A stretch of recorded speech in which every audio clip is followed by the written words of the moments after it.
ಬೇಸಿಗೆಗೆ ಅಥವಾ ಬೇರೆ ಟೈಮ್ನಲ್ಲಿ ಆಗ್ಬೋದು, ಏನಾದರೂ ಹೊಸ ಥರ ಇರೋ ಅಂಥ ರುಚಿಯಾಗಿರೋ ಅಂಥ ಟೇಸ್ಟಿಯಾಗಿರೋ ಅಂಥ ಜ್ಯೂಸನ್ನು ಸರ್ಚ್ ಮಾಡ್ತಾ ಇರ್ತೀವಿ. ಸೊ ಅದೇ ರೀತಿಯಾಗಿ ಈ ರೀತಿಯಾಗಿ ಒಂದ್ಸಲ ಈ ಒಂದು ಜ್ಯೂಸನ್ನು ಮಾಡಿ ಫಿದಾ ಆಗೋಗ್ಬಿಡ್ತೀರಾ. ಉಪ್ಪು, ಹುಳಿ, ಖಾರ ಪ್ರತಿಯೊಂದು ಕೂಡ ಇರುತ್ತೆ, ತುಂಬ ಚೆನ್ನಾಗಿರುತ್ತೆ. ಏನಪ್ಪ ಅದು ಅಂತ ಯೋಚನೆ ಮಾಡ್ತಾ ಇದ್ದೀರಾ? ಬನ್ನಿ ಮ್ಯಾಂಗೋ ಜ್ಯೂಸನ್ನು ಹೇಗೆ ಮಾಡೋದು ಅಂತ ನೋಡ್ಕೊಂಡು ಬರೋಣ. ಹಾಯ್ ಮೈ ಬ್ಯೂಟಿಫುಲ್ ವ್ಯೂವರ್ಸ್, ಹೇಗಿದ್ದೀರಾ? ಎಲ್ಲರೂ ಚೆನ್ನಾಗಿದ್ದೀರಲ್ವಾ? Welcome back to my YouTube channel. ಯಾರೆಲ್ಲ ನನ್ನ ಚಾನಲನ್ನು ನೋಡ್ತಾ ಇದ್ದೀರಾ, ಸಬ್ಸ್ಕ್ರೈಬ್ ಮಾಡಿಕೊಂಡು ವಿಡಿಯೋನ ಪೂರ್ತಿಯಾಗಿ ನೋಡಿ. ನಾನಿಲ್ಲಿ ಒಂದು ಹುಳಿ ಮಾವಿನಕಾಯಿನ ತೊಗೊಂಡಿದ್ದೀನಿ. ಸ್ವಲ್ಪ ಹುಳಿಯಾಗಿತ್ತು ಅಂತಂದರೆ ಜ್ಯೂಸ್ ತುಂಬ ಚೆನ್ನಾಗಿರುತ್ತೆ. ಅದ್ರ ಮೇಲ್ಗಡೆ ಇರೋ ಸಿಪ್ಪೆನೆಲ್ಲ ನೀಟಾಗಿ ಪೀಲ್ ಮಾಡಿಕೊಂಡು ಇದನ್ನು ಒಳಗಡೆ ಇರೋ ಅಂಥ ಬೀಜ ಏನು ಬರುತ್ತೆ ಅಲ್ವಾ, ವಾಟೆ ಅಂತ ಹೇಳ್ತೀವಿ, ಅದನ್ನು ತೆಗೆದುಬಿಡೋಣ. ತೆಗೆದುಬಿಟ್ಟು ಇದನ್ನು ಚಿಕ್ಕದಾಗಿ ಪೀಸ್ ಮಾಡ್ಕೊಳ್ಳೋಣ. ಇಲ್ಲ ಅಂತಂದರೆ ನೀವು ಇದನ್ನು ನೀಟಾಗಿ ಗ್ರೇಟ್ ಮಾಡಿಕೊಂಡ್ರೂ ಆಯಿತು. ಕೊಬ್ಬರಿ ತುರಿಯೋದೆಲ್ಲ ಇರುತ್ತೆ ಅಲ್ವಾ, ಅದರಲ್ಲಿ ತುರ್ಕೊಂಡ್ರೂ ಆಯಿತು. ನಾವು ಮಿಕ್ಸಿ ಮಾಡೋದ್ರಿಂದ ಎರಡೂ ಕೂಡ ಚೆನ್ನಾಗಿಯೇ ಆಗುತ್ತೆ. ಈಸಿಯಾಗಿರೋ ಅಂಥದ್ದನ್ನು ಮಾಡ್ಕೊಳ್ಳೋಣ. ನಾನಿಲ್ಲ ಆದಷ್ಟು ಫೈನ್ ಚಾಪ್ ಮಾಡ್ಕೋತಾ ಇದ್ದೀನಿ. ತುಂಬ ಚೆನ್ನಾಗಿರುತ್ತೆ. ನೀವು ಯಾವ ಮಾವಿನಕಾಯಿ ಸಿಕ್ಕಿದ್ರೂ ಮಾಡ್ಕೊಳ್ಬೋದು. ಅದರಲ್ಲೂ ಹುಳಿಯಾಗಿರೋದು ತೊಗೊಂಡ್ರೆ ತುಂಬ ಚೆನ್ನಾಗಿರುತ್ತೆ. ಹುಳಿಯಾಗಿ ತುಂಬ ಚೆನ್ನಾಗಿರುತ್ತೆ. ನಾನಿಲ್ಲಿ ಒಂದನ್ನು ತೊಗೊಂಡಿದ್ದೀನಿ. ಇದು ಸುಮಾರು ಒಂದು 4ರಿಂದ 5 ಜನ ಕುಡಿಯೋವಷ್ಟು ಆಗುತ್ತೆ ಸ್ನೇಹಿತರೆ. ನೋಡೋದಕ್ಕೆ ಇದು ಒಂದಿದೆ ಅಷ್ಟೇ. ಹುಳಿ ಇರೋದ್ರಿಂದ 4ರಿಂದ 5 ಜನ ಈ ಒಂದು ಜ್ಯೂಸನ್ನು ನಾವು ಕುಡಿಬೋದು. ಇವಾಗೆಲ್ಲ ನೀಟಾಗಿ ಹಚ್ಕೊಂಡು ಆಗಿದೆ. ಇದನ್ನೆಲ್ಲ ಮಿಕ್ಸಿ ಜಾರ್ಗೆ ಹಾಕೊಳ್ಳೋಣ.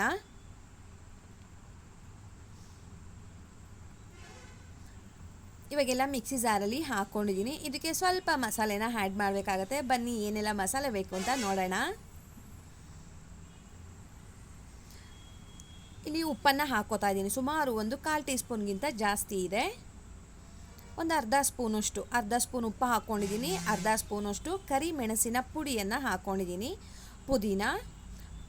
ಪುದೀನ ಒಂದು ಒಳ ಮುಷ್ಟಿ ತೊಗೊಂಡ್ರೂ ಸಾಕು ಸ್ನೇಹಿತರೆ. ಸ್ವಲ್ಪ ಕೊತ್ತಂಬರಿ ಸೊಪ್ಪು. ಇದಕ್ಕೆ ಸ್ವೀಟ್ ಬೇಕಲ್ವಾ, ಅದಕ್ಕೆ ನಾನಿಲ್ಲಿ ಸಕ್ಕರೆ ಹಾಕೋತಾ ಇದ್ದೀನಿ. ಸಕ್ಕರೆ ಬದಲಾಗಿ ನೀವು ಬೆಲ್ಲ ಕೂಡ ಹಾಕ್ಕೊಳ್ಬೋದು, ಇಲ್ಲ ಹಾಗೆ ಬೇಕಾದರೂ ಕುಡಿಬೋದು. ಬೆಲ್ಲ ಹಾಕೋದ್ರಿಂದ ಸ್ವಲ್ಪ ಟೇಸ್ಟು ಚೇಂಜ್ ಆಗುತ್ತೆ, ಬಟ್ ಸಕ್ಕರೆ ಹಾಕ್ಕೊಂಡ್ರೆ ತುಂಬ ಚೆನ್ನಾಗಿರುತ್ತೆ. ನೀವು ಯಾರಾದರೂ ಮನೇಲಿ ಶುಗರ್ ಪೇಷಂಟ್ಸ್ ಇದ್ದಾರೆ ಅಂತ ಅನ್ನೋ ಆಗಿದ್ರೆ ಸಕ್ಕರೆನ ಸಂಪೂರ್ಣವಾಗಿ ಸ್ಕಿಪ್ ಮಾಡ್ಬೋದು ಸ್ನೇಹಿತರೆ. ಇವಾಗ ಇದನ್ನು ಫೈನ್ ಪೇಸ್ಟ್ ಆಗಬೇಕು. ಆ ರೀತಿಯಾಗಿ ಸ್ವಲ್ಪ ನೀರನ್ನು ಹಾಕ್ಕೊಂಡು ಪೇಸ್ಟ್ ಮಾಡ್ಕೊಂಡು ಬಂದಿದ್ದೀನಿ. ಇದನ್ನು ನೀಟಾಗಿ ಸೋಸ್ಕೊಂಡ್ಬಿಡೋಣ.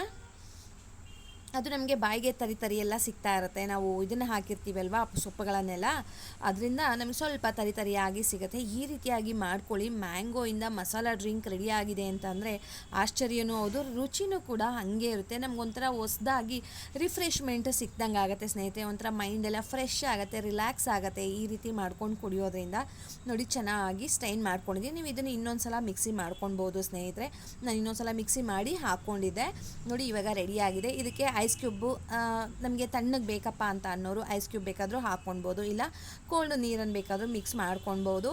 ನಮಗೆ ಎಷ್ಟು ಬೇಕು ಅಷ್ಟು ನೀರನ್ನು ಇಲ್ಲಿ ಮಿಕ್ಸ್ ಮಾಡ್ಕೊಳ್ಬೋದು. ನೋಡ್ತಾ ಇರ್ಬೋದು, ತುಂಬ ಚೆನ್ನಾಗಿರೋವಂಥ, ಟೇಸ್ಟಿಯಾಗಿರೋವಂಥ, ಟ್ರೆಂಡಿ ಆಗಿರೋವಂಥ, ಹೊಸದಾಗಿ ಮಾಡಿರೋ ಅಂಥ ಮಸಾಲ ಮ್ಯಾಂಗೋ ಜ್ಯೂಸ್ ರೆಡಿ ಆಗಿದೆ ಸ್ನೇಹಿತರೆ. ತುಂಬ ಚೆನ್ನಾಗಿತ್ತು, ತುಂಬ ರುಚಿಯಾಗಿಯೂ ಕೂಡ ಆಯಿತು.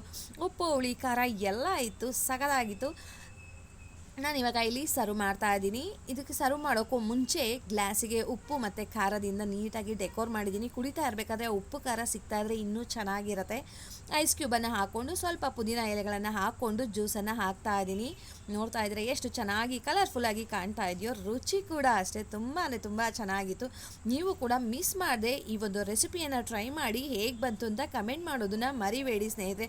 ತುಂಬ ಚೆನ್ನಾಗಿರುತ್ತೆ. ಹೋಗಿ ಬರಲಾ? ಬಾಯ್ ಸ್ನೇಹಿತರೆ, ನಮಸ್ತೆ.